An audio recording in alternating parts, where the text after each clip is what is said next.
Badan Meteorologi, Klimatologi, dan Geofisika atau BMKG merespon anggapan publik yang menilai operasi modifikasi cuaca atau OMC sebagai solusi palsu dan bom waktu pemicu banjir.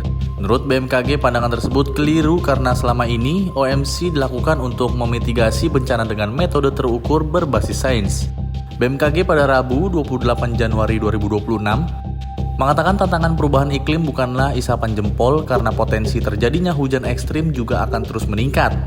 Pun, tidak ada kepentingan bagi pemerintah untuk menciptakan cuaca buruk yang merugikan ekonomi atau membahayakan warga. BMKG menjelaskan bahwa OMC dilakukan dengan menyemai garam ke awan yang sudah tersedia, bukan malah menumbuhkan awan baru. Tujuan dari penyemaian ini untuk mempercepat penurunan hujan sebelum sampai ke wilayah tertentu yang rentan terhadap resiko banjir.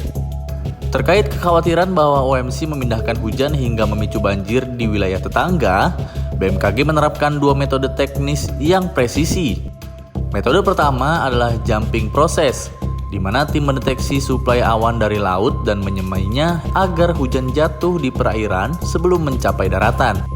Metode kedua dikenal sebagai competition method, yang diterapkan pada awan yang tumbuh langsung di atas daratan. Penyemaian dilakukan sejak dini untuk mengganggu pertumbuhan awan agar tidak berkembang menjadi awan cumulonimbus yang masif dan merusak. Tujuannya adalah meluruhkan intensitas hujan di tempat, bukan memindahkannya ke lokasi lain. BMKG menekankan bahwa faktor utama banjir tidak hanya curah hujan, melainkan juga penurunan daya dukung lingkungan. Fakta menunjukkan hilangnya sekitar 800 situ di wilayah Jabodetabek sejak tahun 1930-an. Telah mengurangi daerah resapan air secara signifikan. Kondisi ini membuat air hujan tidak dapat tertampung dengan baik oleh tanah. Menurut BMKG, dikutip dari prospek cuaca mingguan, periode 27 Januari sampai 2 Februari, kondisi cuaca sepekan ke depan di Indonesia masih akan dipengaruhi antara lain oleh aktivitas monsun Asia. Aktivitas monsun yang identik dengan kondisi musim hujan di Indonesia ini diprediksi masih cukup persisten hingga dasarian pertama Februari nanti.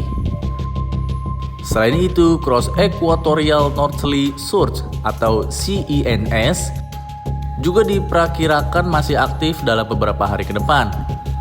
Massa udara dingin dari Asia yang sampai menyeberangi garis ekuator ini bertemu dengan massa udara dari belahan bumi selatan untuk kemudian membentuk pola awan memanjang akibat konvergensi antar tropis atau intertropical convergence zone.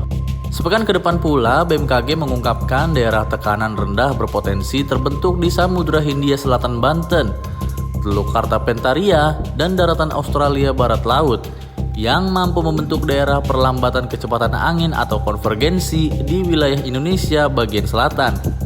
Dengan kondisi atmosfer yang relatif lembab dan labil, kondisi cuaca signifikan masih berpotensi terjadi di sebagian Indonesia, khususnya Sumatera bagian selatan, Jawa, Bali, Nusa Tenggara, Kalimantan Barat, Sulawesi Selatan, dan Papua Pegunungan.